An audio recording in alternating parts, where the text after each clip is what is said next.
Before empires, before kings wore crowns of gold, humanity learned how to wage war. Not with armies stretching to the horizon, but with mud brick walls, copper blades, and gods watching from the sky. 5,000 years ago, in the land between two rivers, organized warfare was born. This is the first age of war. If you appreciate cinematic history grounded in real evidence, like and subscribe to Elemental History. Every episode explores the forces that shaped civilization one era at a time. Southern Mesopotamia was never peaceful by nature. The Tigris and Euphrates rivers brought life, but also chaos. Seasonal floods could nourish crops or destroy entire harvests. Rain was scarce. Farmland was fragile. Survival depended on irrigation, cooperation, and control. Around 3500 BCE, this growing tension led to the creation of the first real cities in the world: Uruk, Lagash, Umma, and Kish. It's important to note that these weren't nations like we think of today. They were city-states, fiercely independent, each centered around a patron god and ruled by priest-kings, and each one needed the same things: water, land, and labor. There was never enough for everyone.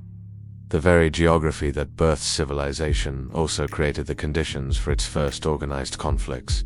Life was a constant negotiation between cooperation and competition, and when diplomacy failed, something else took its place. Early wars were not fought for glory, they were fought for survival. Irrigation canals were lifelines. Whoever controlled them controlled food. A single diversion upstream could starve an entire city downstream. Archaeological records, especially cuneiform tablets, show repeated disputes over fields, canals, and boundaries. One of the earliest recorded conflicts in human history occurred between the cities of Lagash and Umma over a strip of fertile land called the Gidena. This wasn't a skirmish. It was a multi-generational struggle that spanned over a century. We know about it because the victors Lagash carved the story into stone, meticulously documenting their claims, the battles, and their divine justification. This was not symbolic violence. This was organized, deliberate warfare. It had a clear objective, a strategy, and a narrative to justify it. The first wars weren't about abstract power. They were about the very concrete reality of who would eat and who would starve. There were no standing armies, and yet, Sumerian warfare relied on citizen militias, summoned when needed. Farmers became fighters, builders became soldiers. When the call to arms came, they picked up weapons that were often duly used tools. The axe that cleared reeds could also split a skull. Weapons were simple but deadly: spears with copper or flint tips, stone maces designed to crush, and daggers for close quarters combat. Soldiers carried large rectangular shields made of wood and leather, not just for personal protection, but for the group. Battle formations mattered. Archaeological reliefs, most famously the Stele of the Vultures, which commemorates Lagash's victory over Umma, show soldiers advancing in tight ranks, shields overlapping, creating a solid wall. This is one of the earliest visual records of disciplined infantry combat. War was becoming a system, a science. It required coordination, command, and a collective will to fight not as individuals, but as a single, lethal unit. War was never just human. In the minds of the Sumerians, every conflict was believed to reflect the will of the gods. Each city fought under divine patronage. Ningasu was the god of Lagash, Shara was the god of Umma. A war between the two cities was seen as a terrestrial reflection of a conflict between their divine patrons. Victories were recorded as proof of divine favor. Defeats were explained as punishment for some transgression. Kings were not merely commanders, they were intermediaries between heaven and earth, the chosen shepherds of their city's god. Before any battle, priests performed complex rituals. Omens were read in the livers of sacrificed animals, or in the patterns of smoke. Sacrifices were offered to ensure divine support. To fight without divine approval was unthinkable. It was to invite disaster. This religious framework didn't just justify war, it made it a sacred duty.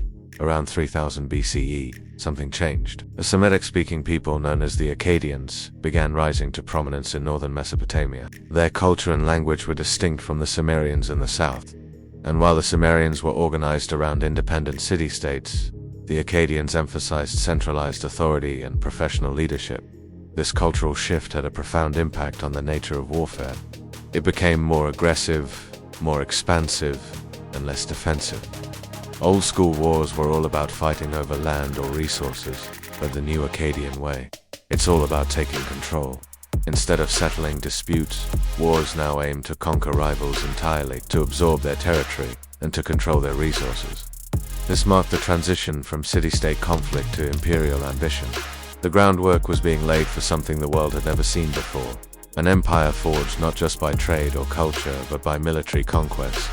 This shift would eventually culminate in Sargon of Akkad, the first empire builder in history. The cost of this early warfare was immense, and archaeology paints a brutal picture. Excavations reveal mass graves filled with bodies showing signs of violent death.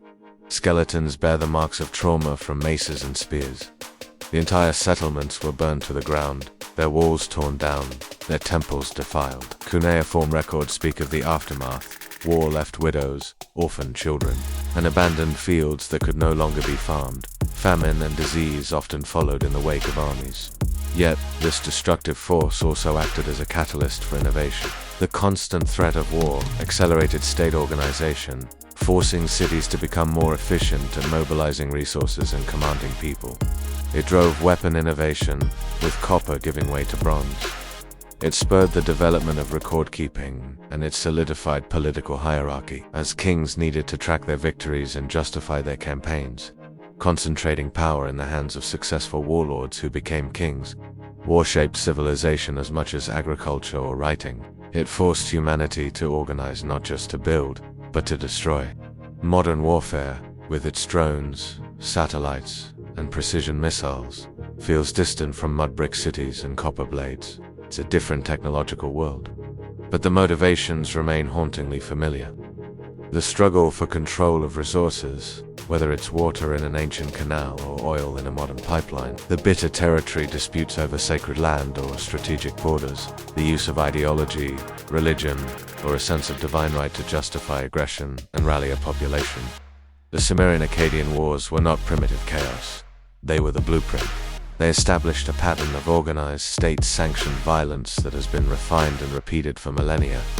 They show us that war is not just an aberration of human history, but something deeply intertwined with the very structure of civilization itself. Understanding where it all began helps us connect with our story. 5,000 years ago, humanity crossed a threshold. War became planned, recorded, and rationalized. And once that line was crossed, there was no going back. This was not the first time humans fought.